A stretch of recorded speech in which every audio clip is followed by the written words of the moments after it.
December 12th meeting of the Ad Hoc East Bank Committee of the Metropolitan Council. We've got almost every member present, which is awesome to see.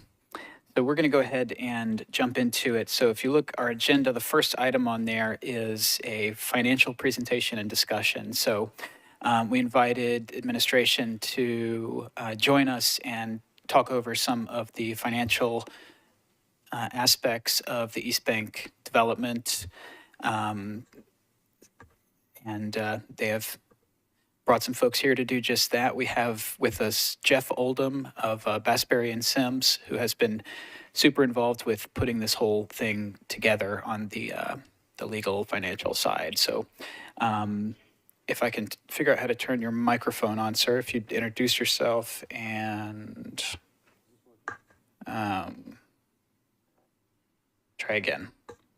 There we go. Hey. As you said, I'm Jeff Oldham. I'm a lawyer at Bassberry and Sims here in town, and we represent Metro on public finance and other matters. And so I've been asked tonight to really sort of do two things. One is to talk about the sort of Titans campus revenue streams that have been pledged to the payment of stadium bonds, and I'll talk about those stadium bonds in a minute. But all of that, a bit of an effort to then identify the revenue streams that aren't spoken for. So as you guys are thinking about campus development matters, we can all sort of be on the same page about the revenue streams that might be generated, where they are spoken for and where they're not spoken for.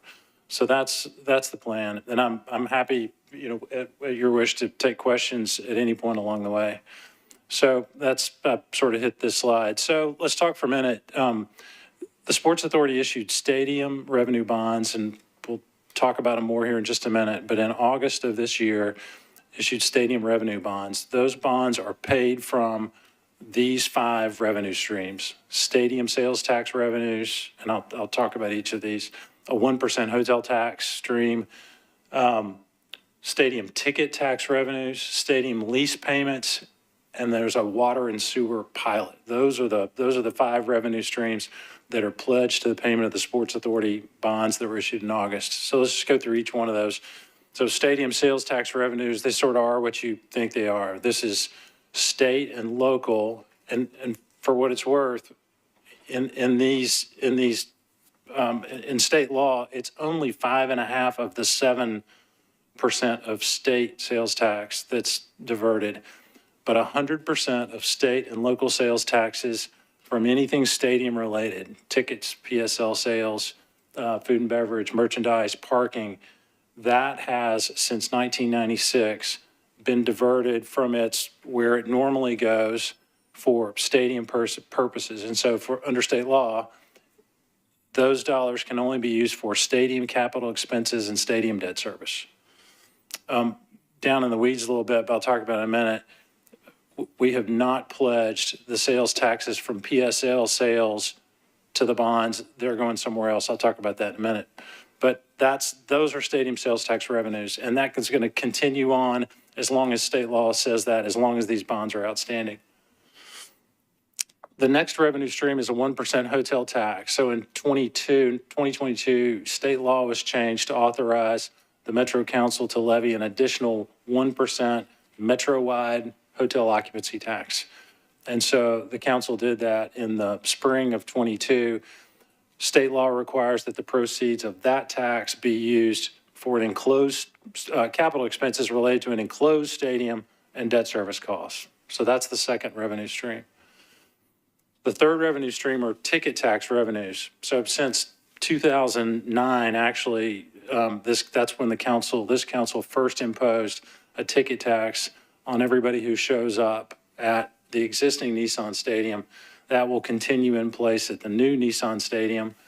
And so that under state law those proceeds are required to be used for stadium capital or operating expenses or debt service costs. That's the third, I think, revenue stream.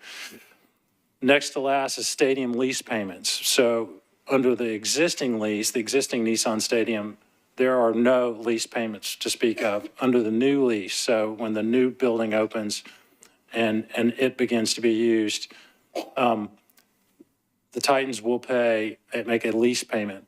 That lease payment for most cases is $3 on all non-NFL stadium events. For certain events, and the definition gets a little detailed, I've tried to simplify it here as much as possible. There's an increase so that tickets above $100 there's a rent calculation that measures it at 3% of the purchase price rather than $3. So there is sort of what we call base rent, which is measured on the $3. There is additional rent that results from that uptick in tickets over $100. And those, I've highlighted that difference because those dollars go different places. Last but not least, when the original Nissan Stadium was constructed, the council enacted a payment in lieu of tax on the Water and Sewer Department. So since 1996, the Water and Sewer Department has paid to the general fund $4 million a year. Metro has then, since 1996, turned that $4 million over to help pay debt service on Nissan Stadium bonds. That will continue under the new structure, but only through December 31st of stadium completion. So projected stadium completion is in the middle of 2027. So December, if that holds, December 31, 2027, the diversion from the general fund to the stadium of this water and sewer pilot will stop. Without further action by the council, the water and sewer pilot will continue to be collected, but it'll just be collected to the general fund. So those are the 5 revenue streams that are pledged to the payment of bonds. And I'm not included in the slides because you wouldn't be able to read it, but I think you have some spreadsheets in front of you that detail what those are projected to be. And I say projected because, some of them, just take hotel tax, for example, we don't know. We know what it was for the fiscal year ended June 30, 2023. We have no idea what it'll be in the future. For each of these revenue streams, you sort of laid them out here. We'll just go through them one by one. And I just want to explain, when you're looking at those numbers, where did they come from? You'll see the projections. And all of these projections are the exact same projections that were used, that were or disclosed to bondholders.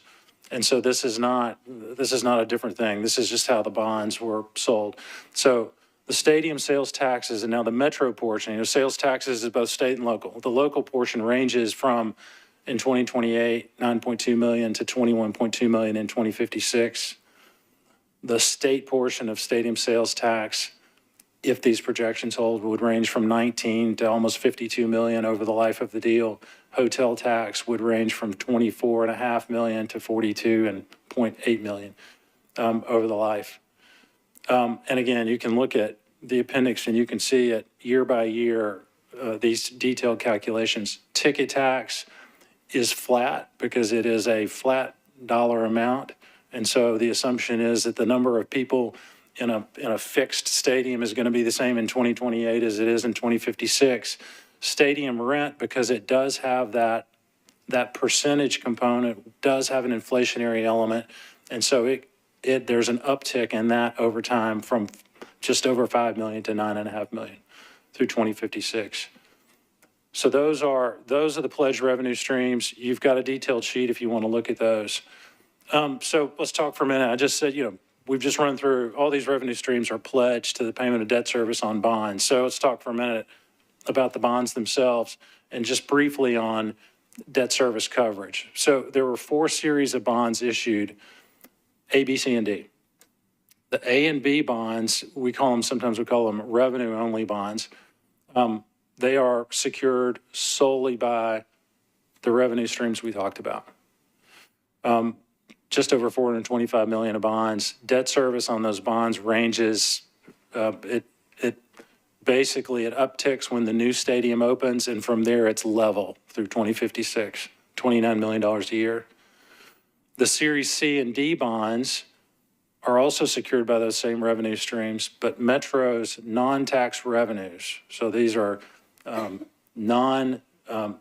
any sort of tax, non-sales, ad valorem property tax revenues in the general services district general fund are pledged as a backstop should the revenue streams fall short.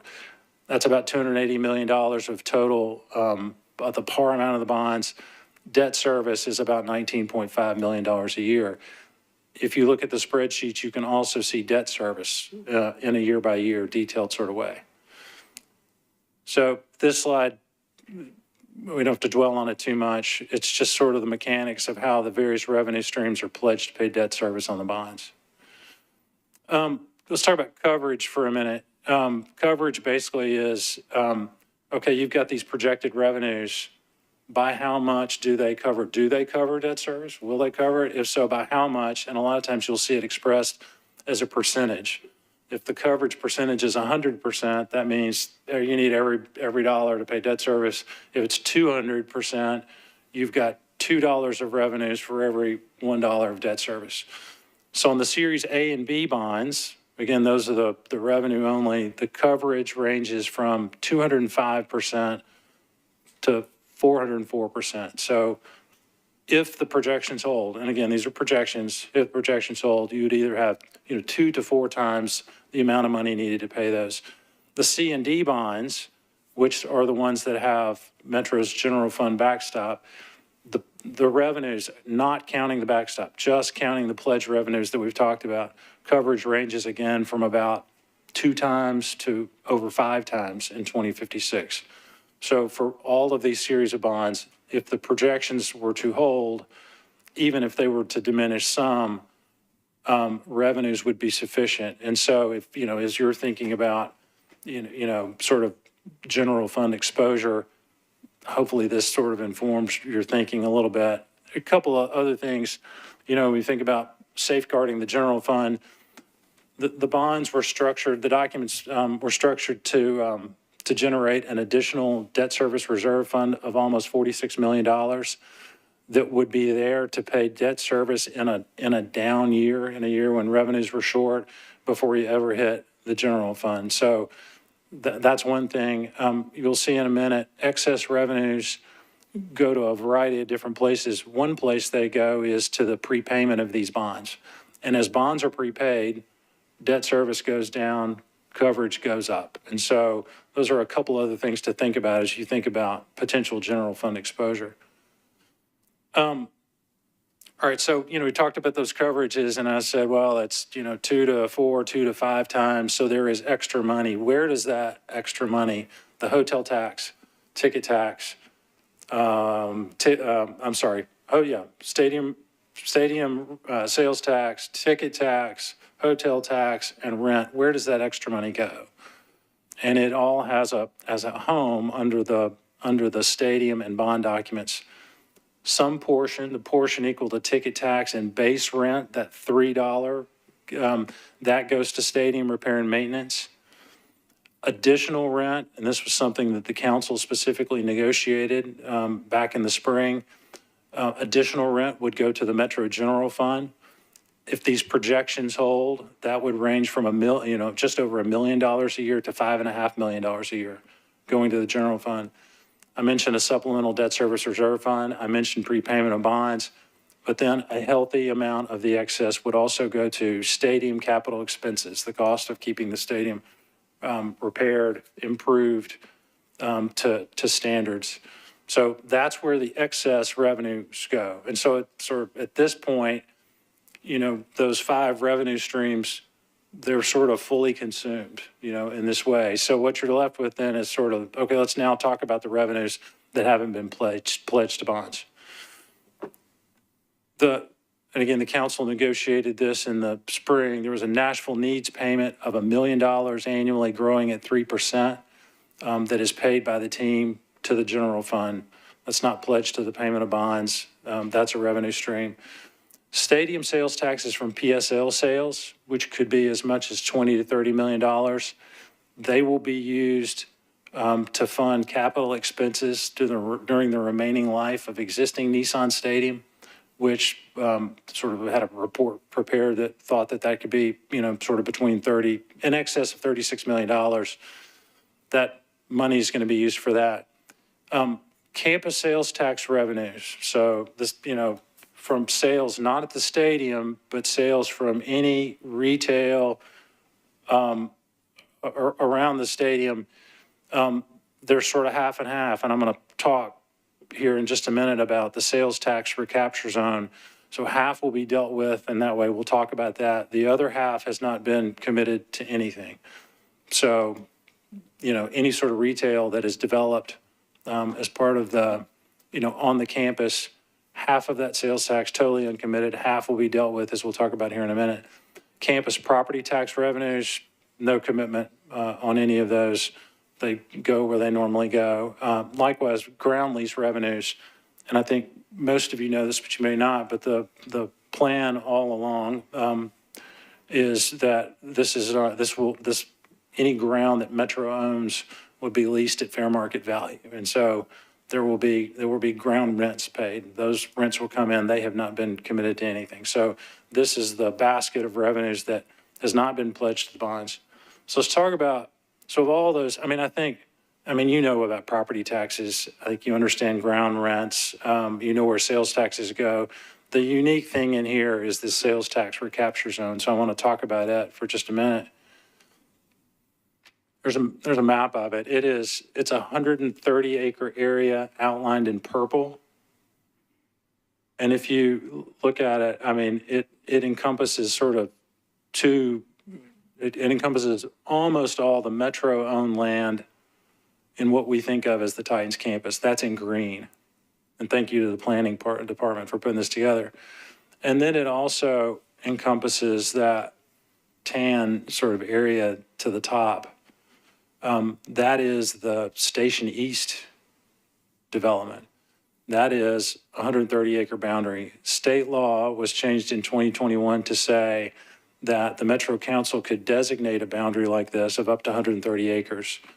And if it was approved by the state, then for 30 years, half of the sales taxes collected in this area, and that's half of state and half of local sales taxes collected in this area, would be diverted from where they normally go and could instead be used on a handful of things. And this is straight from state law, and I've printed out the statute because it's sort of detailed and important.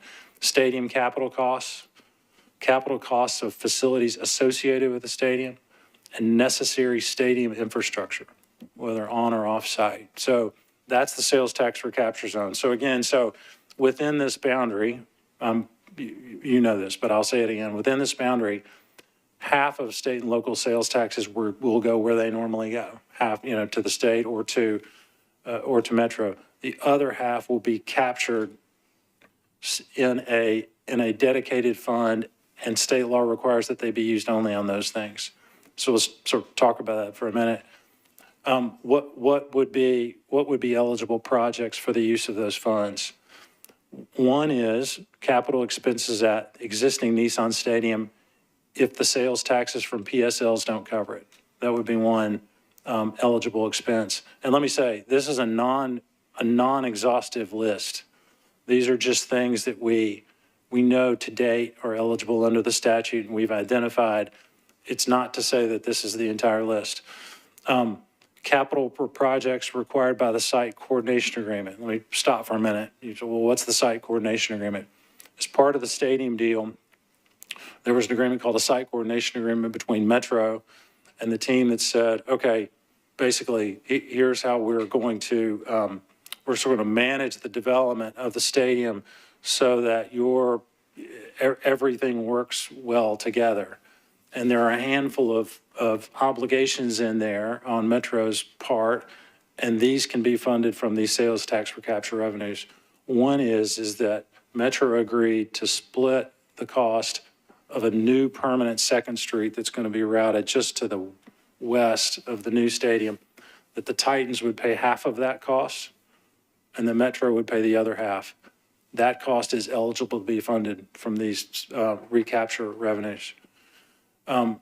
Metro committed to provide a minimum level of parking facilities. Right now, there are about 7,500 parking spots on the stadium campus. Metro is committed to keep 2,000. And so to the extent that Metro incurs any expense funding those 2,000, that's an eligible use of these funds. The last thing that's identified in this site coordination agreement is a campus park that's sort of consistent. When you've seen the Imagine East Bank plan, that park that sort of runs from the new stadium down to the river, that park will be activated on stadium event days. That park is another eligible expense. Again, this is not an exhaustive list. If somebody comes up with an idea 10 years from now and says, hey, could we use these revenues to fund this project, it'll be simply a sort of a question, sort of a policy question for, the administration. Is this how we want to use these monies? And then the legal question is do they satisfy the requirements of state law? And so that's the sales tax. That's the sales tax recapture story. If there are revenues that aren't needed for any of those things, any excess would be used to fund capital expenses at the new stadium. So that is the story. That's the story of the pledged revenues and the unpledged revenues. I'm happy. I know that was a mouthful. I'm happy to answer any questions you've got. Thank you. Any members or non-members of the committee? Okay, I've got Councilmember Porterfield, then we'll go to Councilmember Gregg. Councilmember Porterfield, you are recognized. Thank you, Chair, and thank you for recognizing me, even though I'm not on the committee, and thank you for this very comprehensive presentation. I just have 3 questions, possibly 2. Deferred maintenance on the stadium. How are we going to, I know that there's money allocated to maintenance and renovations on the stadium. What is the plan to make sure that we don't get into the same situation 20 years from now where we're having a ton of deferred maintenance that didn't happen on the stadium? Yeah, so that's a good question. So on the existing stadium, the challenge was just as you described. Deferred maintenance. Metro was responsible for capital expenses at the stadium. Under the new lease, the team is responsible for everything, all operating expenses, all capital expenses. Metro has no responsibility for any of it. Now, as we talked about here, or I talked about in my rambling, where did the excess revenues go? A portion of those excess revenues are earmarked to assist in the payment of those operating expenses and the capital expenses. But if those dollars aren't enough, the team is on the hook for any shortfall. And the way the new lease is structured is there will be an independent engineer, and Tom, jump in here if I go astray, an independent engineer brought in every 3 years to do an assessment of the capital expenses that are required to keep it where it needs to be. And then the annual capital budget that follows will have to fund those things. And so there's a mechanism to hold the team's feet to the fire so that the current situation doesn't repeat itself. Thank you. And could you clarify, because this says that ticket tax revenues and base rent will be used for the stadium repair and maintenance, but then you said the team is responsible for the maintenance. So and I just want to make sure that I'm understanding correctly. Are we saying that anything on top of that the team is responsible for? So I guess I'd say it like this. It's a good question. So I'd say like this. The team's responsible for operating expenses. The dollars, ticket tax revenues and base rent, to the extent there's excess after the payment of debt service, is available to them to help fulfill that obligation. But if it's not enough, they've got to pay it. Likewise, if the other excess revenues are there, they are available to them, and there's a complicated formula for it to pay capital expenses. But if those dollars aren't enough, they're on the hook for the shortfall. Okay, thank you. Thank you for that reminder. It's been a little bit since we've kind of looked at this contract. And then my last question, because that actually encompassed 2 questions. The stadium sales tax from the PSLs, I think this was on slide 15. Yes, so the stadium sales tax from the PSLs, potentially 20 to 30 million. Is that 20 to 30 million the 50%, or is that That's the full 100%. amount? Yeah, because PSL sales treated like a ticket sale. And so that's a stadium sales tax revenue. And so it's 100% of the state and local sales tax from that. Okay, and then the campus sales tax, the 50% that's uncommitted, that's not committed, that is 50% of the total sales tax, not 50% of Metro's 2.2 2.25%? Well, it's 50% of your 2.25 and 50% of the state's 5.5. Okay. Yeah, Thank you. yeah. Go to Councilmember Gregg next, as soon as I find your button. Whoops. Okay, you should be live now. Thank you. Thank you, Chair. Thank you, Jeff, for the information. So your projections go through 2056. Is that the expected date where the bond debt will be retired? That's the final maturity of the bonds. And then when it's retired, what happens with the revenue? Is it then redistributed percentage-wise? Or what happens in So- 2056? So a couple things. So I'm going to try to go through the laundry list in my head here. So the stadium sales tax, the 100% stadium sales tax is diverted to the stadium as long as there's an NFL franchise in that stadium. So if in 2056, the lease is extended, and the way the lease is drafted, this council would have to approve the extension. If it's extended, that 100% stadium sales tax would continue. And that's how it works. The 1% hotel tax, the way the stadium documents are drafted, when the bonds are retired, this body has the option to turn it off. That's how we describe it.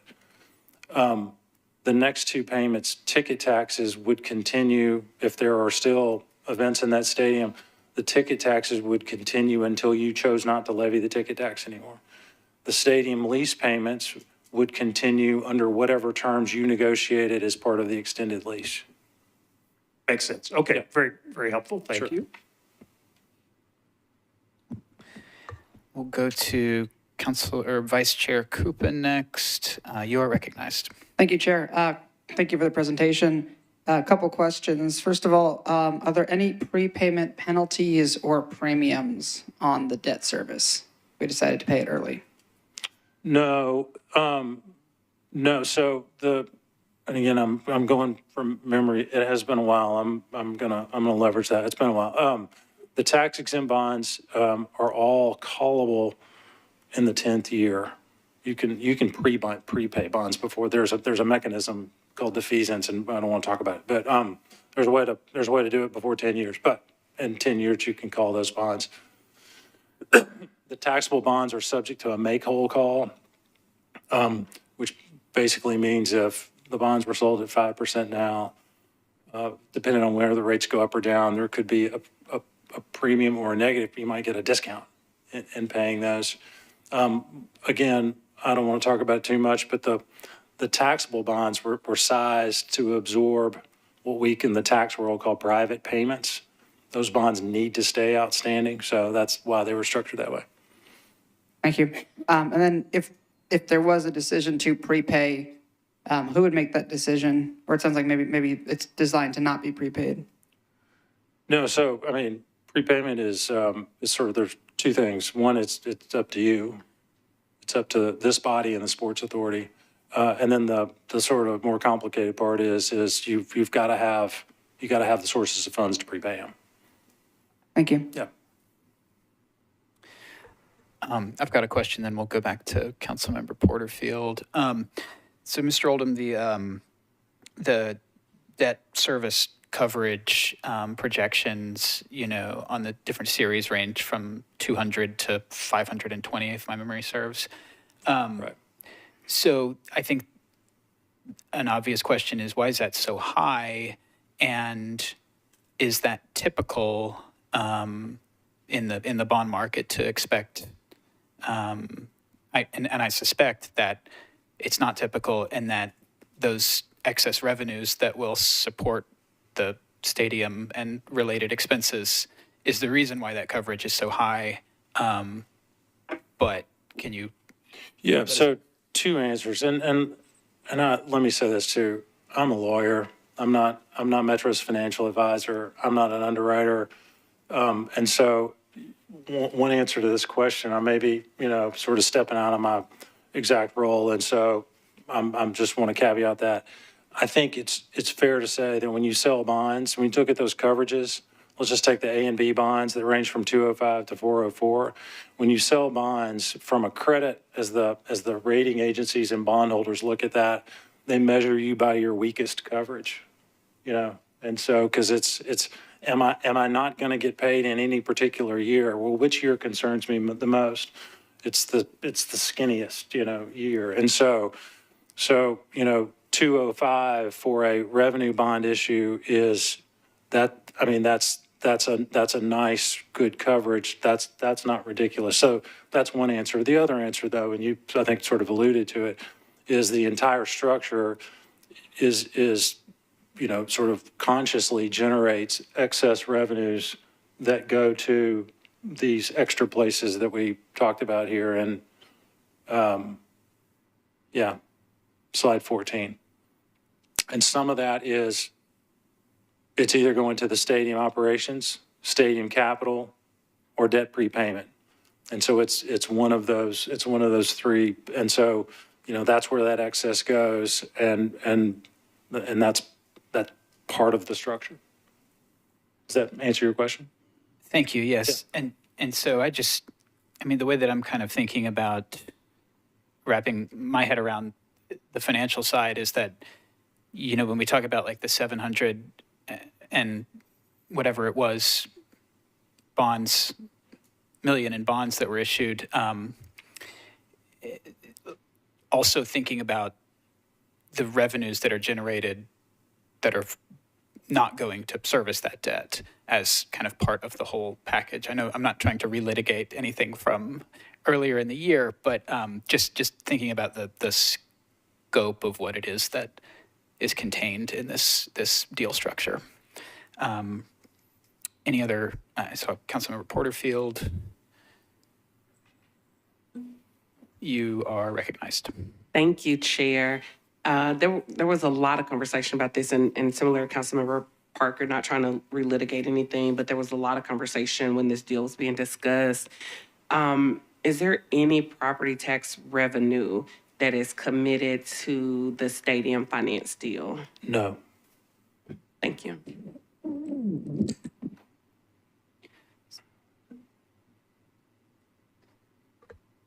Any other questions for Mr. Oldham? I'm not seeing any. Thank you very much for joining us this afternoon/evening, Mr. Oldham. So the focus of this meeting was the financial aspects, but we also wanted to get Chief Development Officer Bob Mendez here to give us an update on the negotiations and discussion with Fallon, who is the, is it general contractor the right term? Master developer. Master developer, that's the term. Councilmember Porterfield, I'll recognize you. Thank you, Chair. And I'm not sure if who this question should be directed to, but I remember when we had the conversation, the 1%, the hotel tax, if I remember correctly, limits the amount, the revenue that we could generate for a transit tax, if I remember that correctly. Can we get clarity on that? I don't believe there's a ceiling to the hotel tax. It's a point that we're using for something else that's not transit right now. So we can still via the Improve Act, adopt additional hotel motel tax. But it's just a point that's being dedicated to this thing instead of that. Thank you, Chair. Okay, so thank you, Mr. Mendez, for joining us. Do you have slides, or are you just going to have just talk with us? No slides, just talking. Okay, great. So take it away and let us know what's going on with Fallon and anything else you'd like to update us on. Sure. And let's see. I know everybody who's here has been at a prior meeting, but just in case anybody's watching the video, as the chair said, the city, since the O'Connell administration has come in, is negotiating with a master developer for the development of approximately 30 acres around the football stadium. For the most part, what we're talking about, and you can see more details about this in the video of the last committee meeting. For the most part, that property runs from the pedestrian bridge down to where the new stadium is going to be. And as a recap, also, the end of the Cooper administration, there was an RFP process that was underway to choose the master developer. A company named Fallon out of Boston was chosen, and no negotiations happened during the Cooper administration. Fallon was chosen right in the closing days of that administration. So when the new folks came in and I took the job I've got now, we first started our first conversations in the middle of October. And I think I met with you all maybe the second week of November, and we had just gotten started and we were angling toward having legislation that would be presented for consideration by the council in March, hopefully with approval in April before we get to the budget season. So now it's another 40-ish days later, and I'm going to give you an update about where we are. What's rounded out is that there are two main things we need before we can have a serious financial term negotiation with the master developer, Fallon. One thing is what we refer to as a concept plan, which is a basic understanding of what buildings will go into the initial development area that Fallon would develop and what those buildings will be. And you might imagine it's different economics for a hotel versus affordable housing versus retail.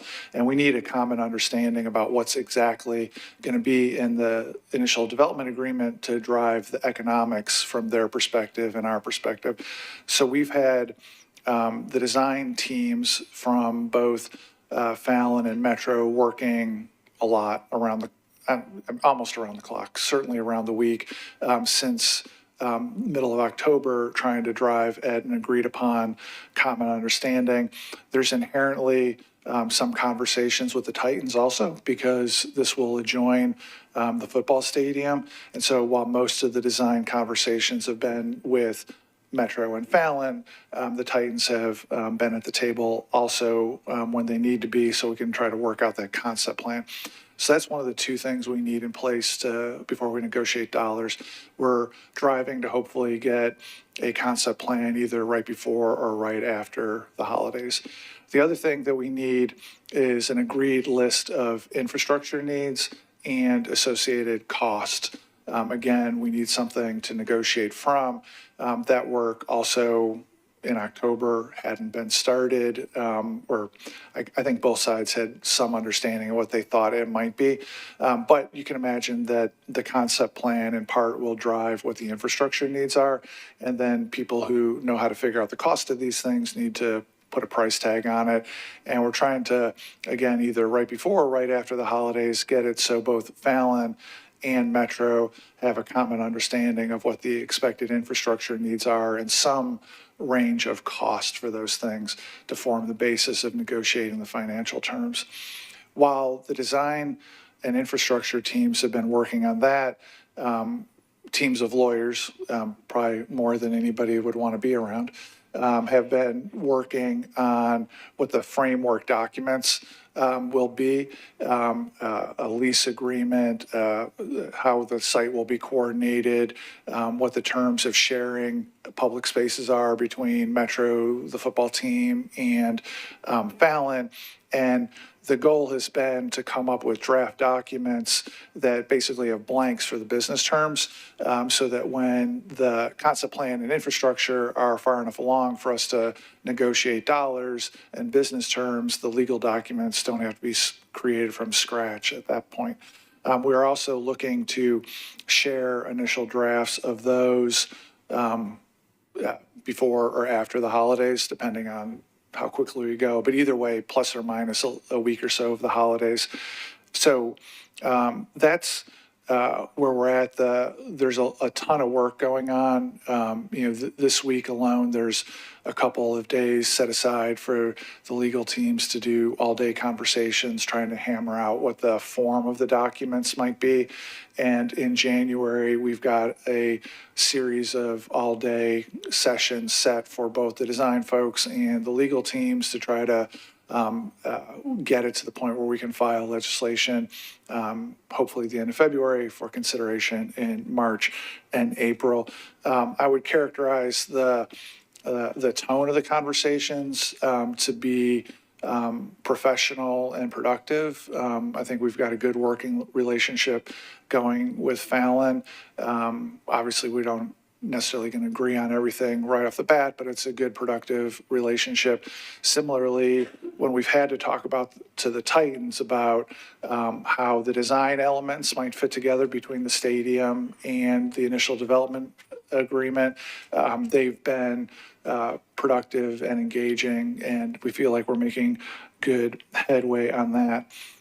So that covers item 2 on the agenda, and I'm happy to take questions about where we are now, or I could hit item 3 also, make more sense before there's questions.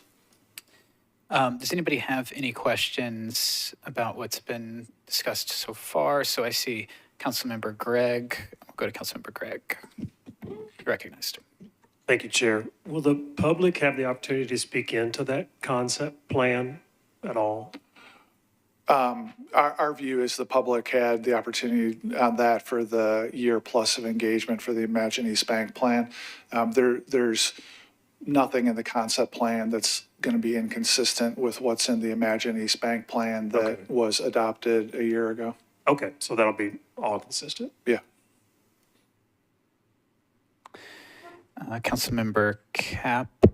Thank you, Chair. Just quickly, Mr. Mendez, when you're speaking of releasing these draft documents, how are those going to be released? Like, I didn't say we're not going to release drafts. Oh, sorry. I thought you said that you would expect, a concept plan and. No, those are the draft legal documents. Like we're not having a public negotiation of the draft documents. I misunderstood. Are you saying that you will have them internally around the holidays? I'm being transparent about the fact that no documents have been exchanged at this point, and that we're not expecting the first drafts to be exchanged until either right before or right after the holidays. Yes, and when those are exchanged, are those going to be held internally or otherwise? They are going to be negotiated between the legal teams. I understand. So we won't see those? No, definitely not. I mean, no offense, but. No, none taken. I misunderstood your earlier remarks. My apologies. I'm glad about we that. clarified. No, thank you. Thanks. I think when the verb share was used, it meant between the two parties involved Yes. in the negotiation, not with the body. Yes, understood. My Thank you. apologies for that. Can you just remind me, Mr. Mendez, is the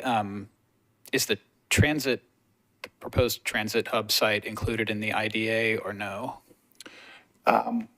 Yes, but, so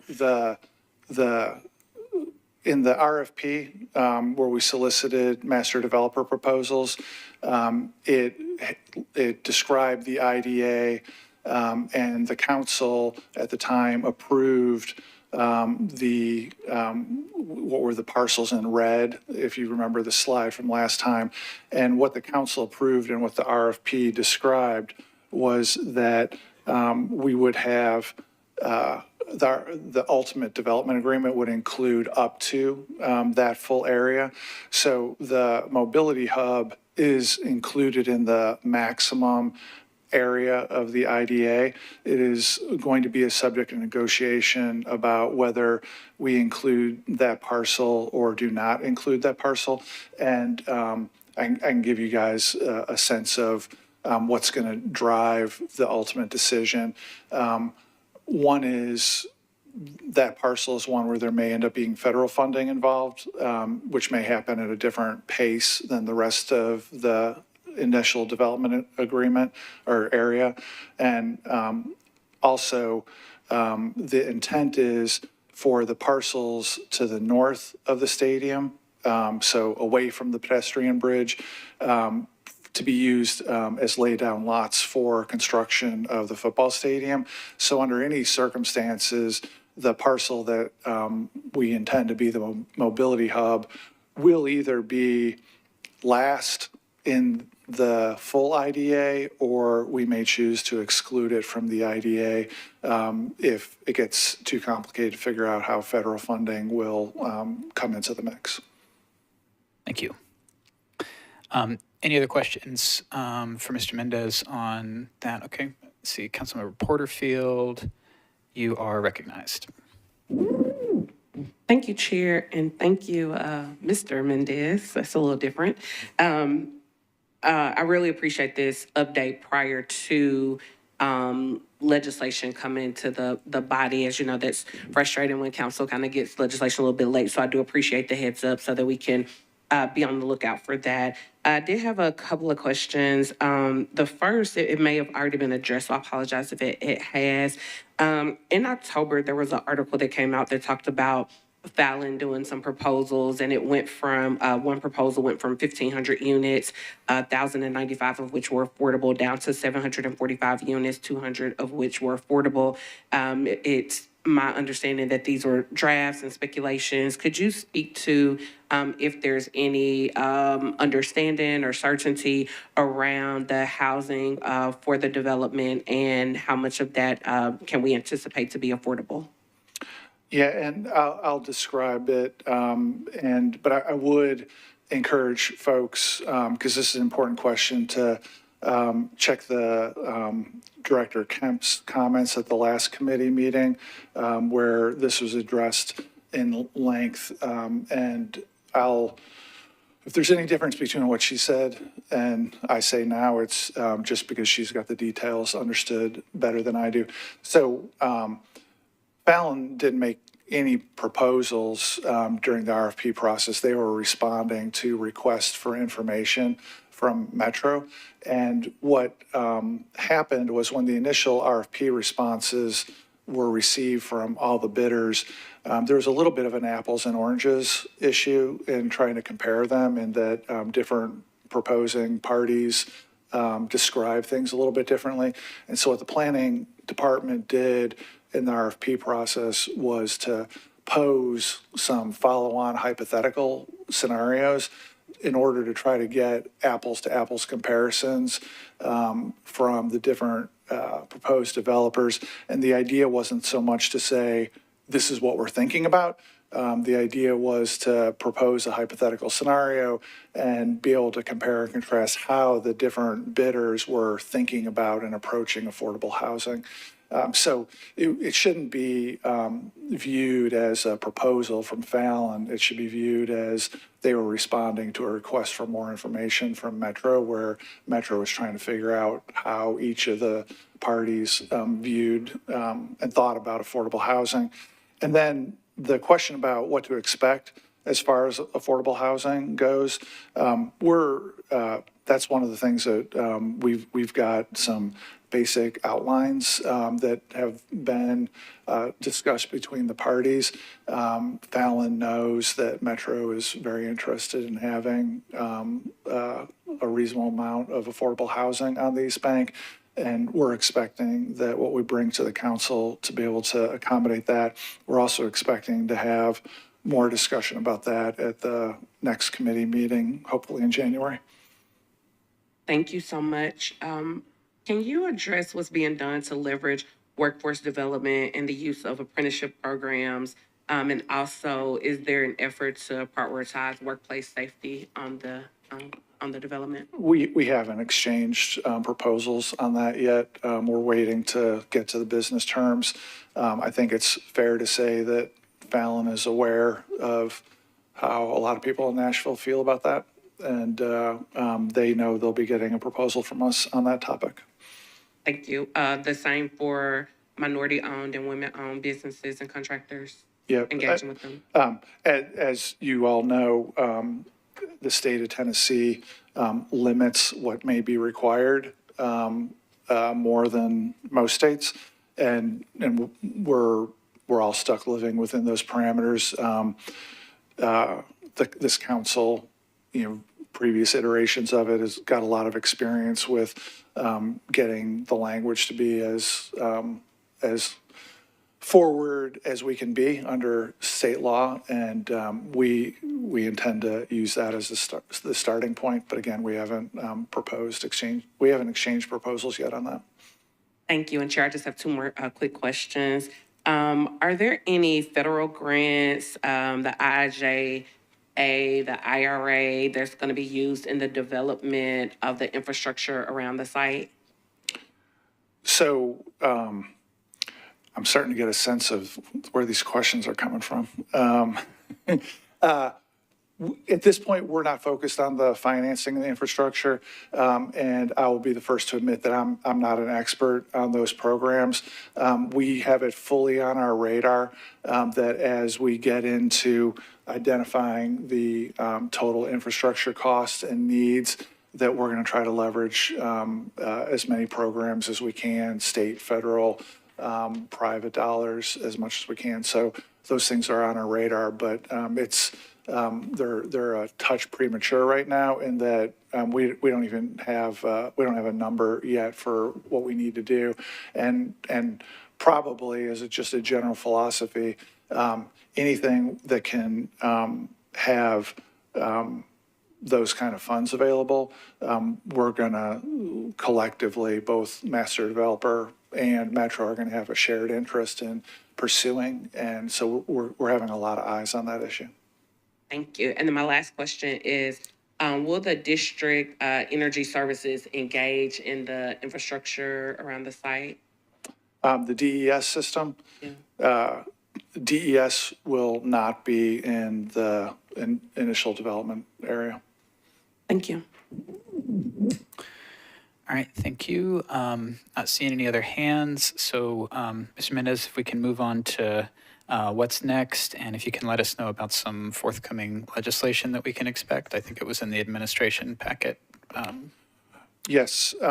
So I've got two items on the what's next. One is to talk a little bit about ideas for your January committee meeting, and I've got a request for when it would be helpful for the administration to have that meeting, subject to y'all's approval. And then the other item is to tell you about the upcoming legislation. And if you don't mind, I'll start with the legislation because it hopefully is more discreet. One of the infrastructure needs on the East Bank is a new sewer pumping station. And to be really direct about it, the new football stadium won't work right without a new sewer pump station on the East Bank. So it's not really a question whether we can do it or should do it. Like, we're building a new sewer pump station. That's part of making the football stadium work. It will be, and so there's two pieces of legislation coming up on first reading. And so we're going to have plenty of time. Second reading won't be into your January 16 meeting. Third reading wouldn't be until into February. So there's plenty of time to submit questions now as soon as you see the legislation through the committee process, or just call me. And we've got second reading coming up a full month from now. But to give you a preview, there's two pieces of legislation. One is a participation agreement that allows for this pump station to be built sooner rather than later, so it gets built in time for the football stadium to open. And in that agreement, you'll see that there's a total price tag of, I think it's $32.5 million to build it. And we've worked with the Titans to figure out what percent of the capacity of that sewer pump station is going to be used by the stadium, and have the Titans pay their pro rata share of the usage. So based on that expected usage, and I won't, you can probably get as much details as you want, but there have been, people have contacted the new football stadium in Las Vegas and have done a lot of very technical work to figure out what the usage is going to be. And based on that, the Titans are going to pay $6.5 million of the $32.5 million, and Metro will pay the rest. In order to get it moving and get it built, the participation agreement has the Titans responsible for causing the thing to be built in accordance with specifications provided by Metro Water. The second piece of legislation is related to it, And I'll call it a cost recovery piece of legislation. It establishes an area, and there's a drawing in the legislation. You'll see an area that will be serviced by the sewer pump station.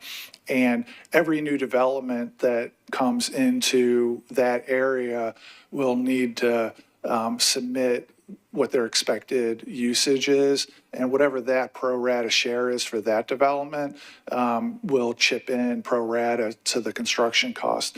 So the goal is that on a 20 to 30-year time horizon, as the capacity of the sewer station is realized, that Metro will recover its cost for building the station on the 20 to 30-year time horizon, with us fronting money now, except for the part that the Titans are going to pay for. So that's, and the major current property owners, like the truck stop folks and Fallon is going to develop Metro's property, are aware that this is coming. So that's what the legislation is. And again, I can take questions about that today, but y'all, won't see it on the agenda till tomorrow, and second reading isn't for a month. Anytime you have questions, lay them on me, send them through the council office, and we'll get you answers about that. Mr. Mendez, if I may, I was reading through the legislation, and the one question that I had is, I believe it's 28 or 3,800, somewhere in that range, per flow unit that is added. Is a flow unit, I'm not familiar with that term. Is that does anyone in the room know how to, is a residential unit approximately a flow unit? Oh, thank you, sir. It's actually used elsewhere in the code. It's 350 gallons per day. It's just sort of a standard Thank you. measure of what a unit of flow is for water services purposes. Thank you. That is just helpful for folks that are going to take a look at that. I wanted to get the question answered here with the committee, so thank you so much. Back to you, Mr. Mendez. I'm glad Mr. Cross answered. I would have had a much crappier answer.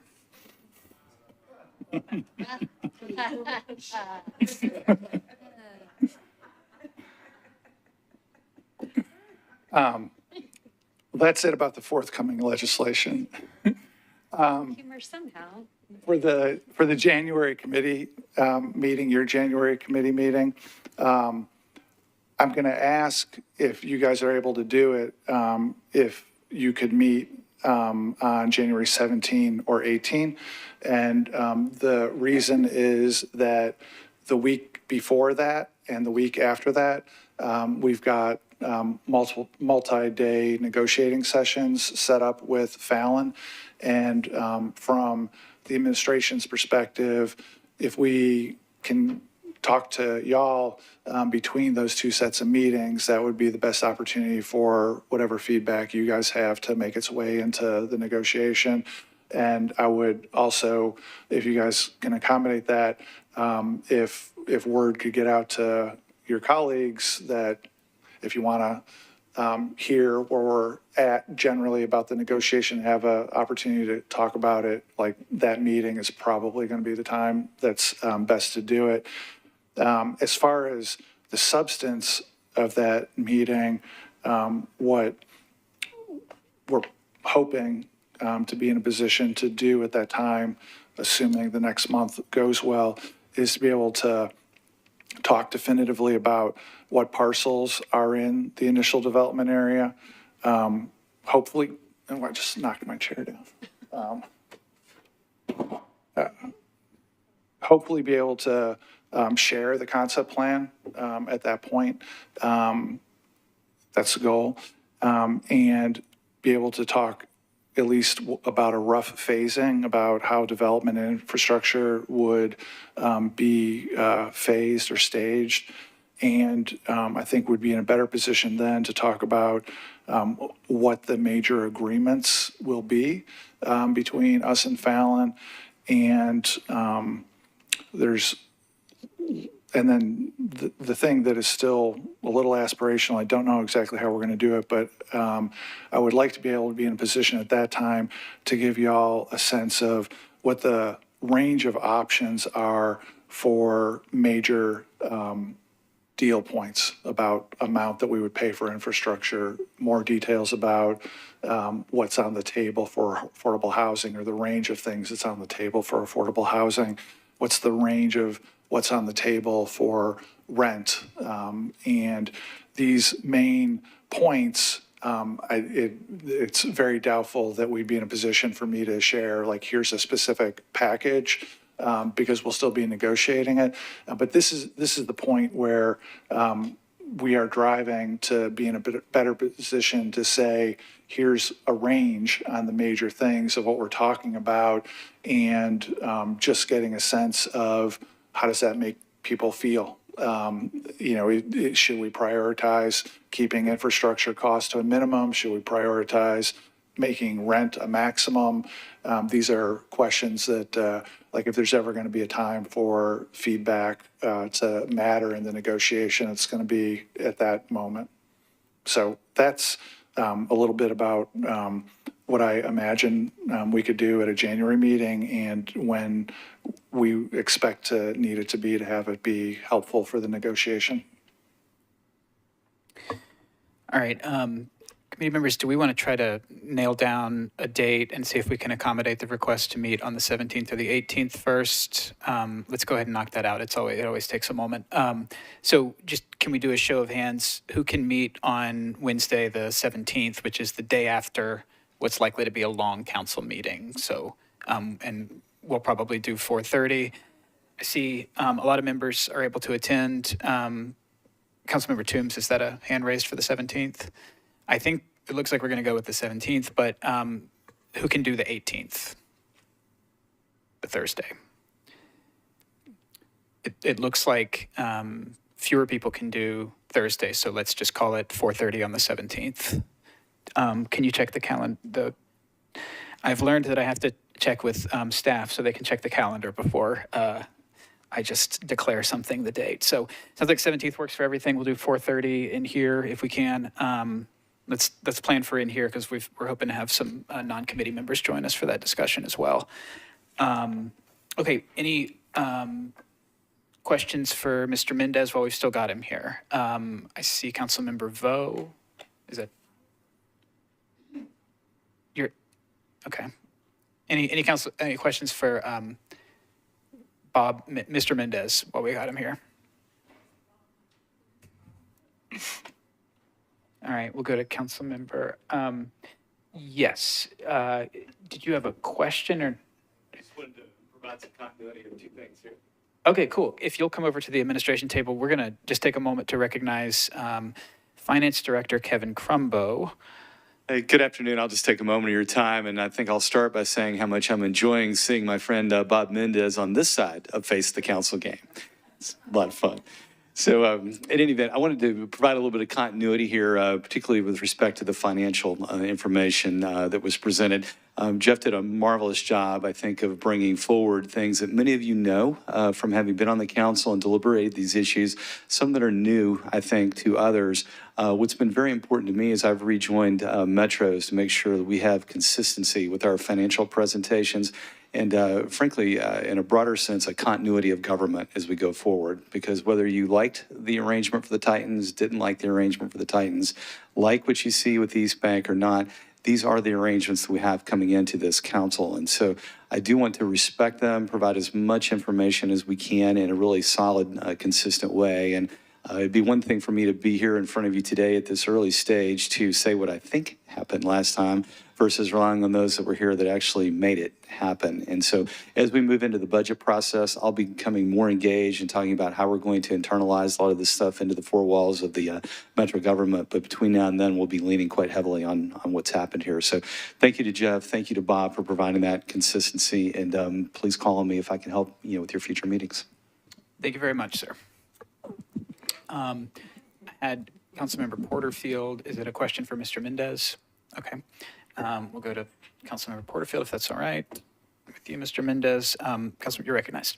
Thank you, Chair. And forgive me, I'm trying to get a good understanding of this. With the sewer pump station that is going to be built, does that also fall under the purview of Fallon, or do y'all do like a RFP for that? It doesn't, it's not in the initial development area. I guess I'm not up to speed on whether there was an RFP for it. Tom Cross can answer that question. They didn't do an RFP. It's pretty common for the council to approve participation agreements where somebody is uniquely positioned to do certain work that's convenient for both them and for us. And I think their plan is to use the contractor that they already have on board for the stadium because of the need for coordinating this work pretty carefully with that. Thank you. Is that contractor the Hardin Group?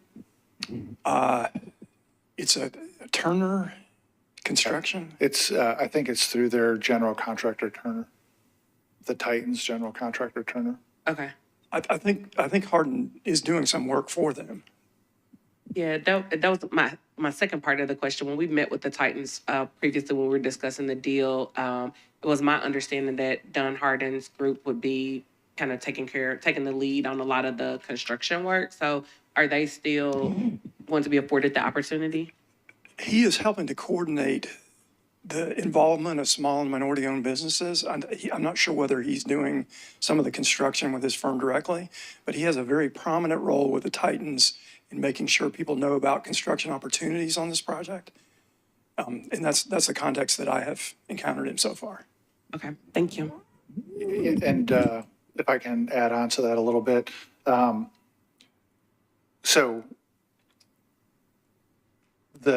And again, as Director Crumbo said, I sort of famously didn't vote for the football stadium deal.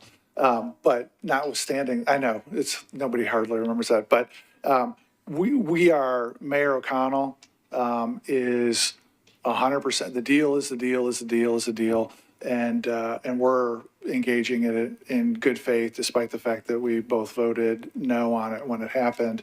And we are making it be the best it can be. Part of that is that there were two sets of commitments that the Titans made on a variety of fronts about minority participation and then broader community engagement. And some of them are written into the deal documents, which were mostly what the city is allowed to ask for under state law. And those requirements that are written into the agreement are being reported on a regular basis to the Sports Authority, which is what's required in the agreement. And we in the administration are making sure that happens. It hasn't taken any effort to make sure it happens because what we inherited was a reporting system that was already in place between Titans and Sports Authority. And so that's a little awkward for members of the public who might be shopping for information about what's going on because it requires, as you know, a little sleuthing if you don't know, oh, that's Sports Authority reporting, what are their meeting materials say. So in addition to that requirement that the Titans have been living up to and honoring and doing as required in the agreement, there's everything that was in the One Community Plan. And we, the administration, have been working with senior Titans leadership to get to a point where we understand as a city for every one of the things in the One Community Plan that we understand what the metric is and what the reporting is and how that's going to be reported. And we are going to seek to have the reporting that is required by contract to go through Sports Authority get folded into that. And that's another one where, we've been here 60 days, we're working on it. The Titans are fully engaged and cooperating and want that same reporting out into the universe. And it's my goal that when we get a few, 2, 3, 4 months further down the road, there will be a relatively easy to find place where whatever the reporting is going to be on the different commitments in the One Community Plan and the hard commitments in the contracts, that's easy to find and people know where it's at and people know what happened. That's the goal of the administration. All right, any other questions? We've been here for about an hour and 15. No, longer than that. Any other questions from committee members, discussion, anything before we Move to adjourn. Councilmember Vo. Thank you so much, Chair. This question is for Jeff. Thank you for the presentation. I just wanted to know, today we're looking at projections. What is the plan for updates on actuals year over year, and what does that look like? 1 second, please. You're recognized. Yeah, so in the municipal bond world, when you sell bonds like the Sports Authority did, you're obligated to do an annual report for bondholders because bonds, trade and the people want to know, how they doing. And so there will be a very detailed report that'll be made available publicly, and we can certainly make sure that this body has it. Great, thank you so much.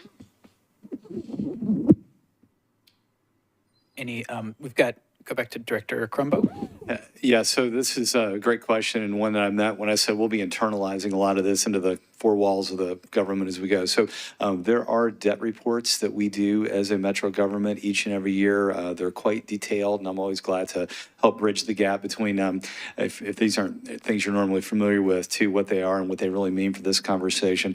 And then you'll see this conversation start to emerge again as we work through our budget process, both for the capital spending as well as the operating budget. It touches both of those, but it's quite a bit different than the commercial world. And some of you that have that experience, I'll help you bridge that gap so you can understand what's happening. But you'll get a lot of transparency on it. I think in the eyes of some, maybe too much, but I'm glad to help whenever we can. Thank you. Councilmember Evans Siegel. Whoop, I have too many mics on.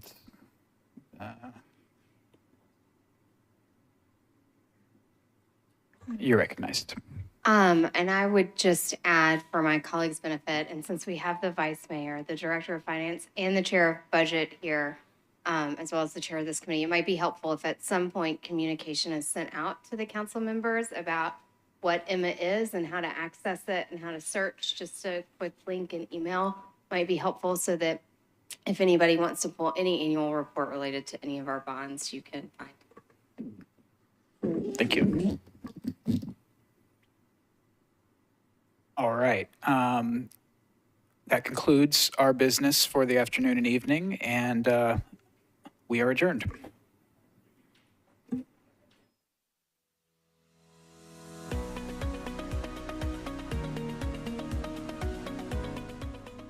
This has been a service of the Metro Nashville Network.